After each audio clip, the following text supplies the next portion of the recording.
Hi there, grade 2s. Today we are doing vertical method again, but we're doing subtraction. Now let's see who can remember what we learned the previous time. The sum is 97 minus 45. What do I do first? I must write all my numbers underneath one another. And that's just what I'm going to do. I'm going to write 97 minus 45. To make sure everything is written neatly underneath one another, I'm going to draw a line between the 9 and the 7, and the 4 and the 5. Which line comes next? Yes, it is my equals line. Then on the top, I'm going to draw my roof. Now let's see if everything is written correctly. Are all your units underneath one another? Yes, they are. Are all your tens underneath one another? Yes, they are. Now I'm going to close up my tens, and in my head I'm going to say 7 minus 5 equals 2, and I'm going to write the 2 under the units. I'm going to open up my tens and close my units, and in my head I'm going to say 9 minus 4 equals 5, and I'm going to write the 5 underneath the tens. If I open up, I'm going to say 97 minus 45 equals 52. And once again, if you want to check teacher if teacher's answer is correctly, use the cage method. But what happens if the unit on the bottom is bigger than the one on the top? Quick question. Do you think Robbie will be able to pick up Mr. T? No, he will not be able to do it. It's going to be super difficult because only a big person can pick up a small person. And that's exactly what we must remember when we do sums. Small numbers cannot take a minus a big number. Now let's do an example. 84 minus 46. First things first. What do I do first? I must remember to write all my numbers underneath one another. So I'm going to write 84 minus 46.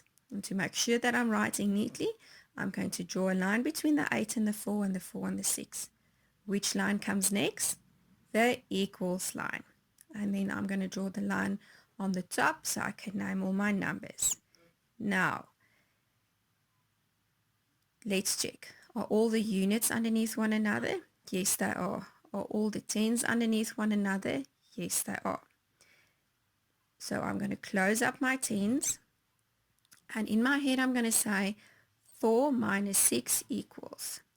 But now I've got a bit of a problem because can 4 take away 6? No, I can't. So open up your tens.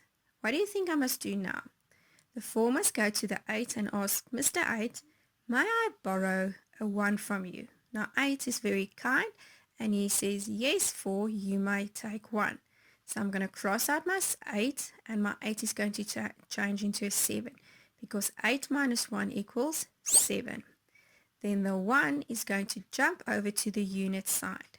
But now I need you to remember a very important thing. I know we are working with units, but I can't say 1 minus 4 minus 6.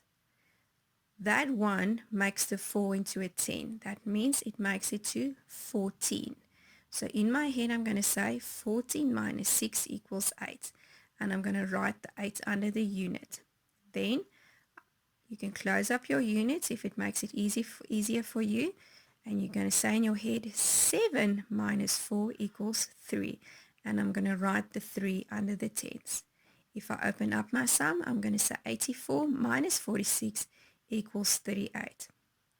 Now I know this is a bit confusing, but as long as you remember that a small number cannot minus a bigger number, and that the small number must go and ask to borrow a 1 from the bigger number, you'll be fine.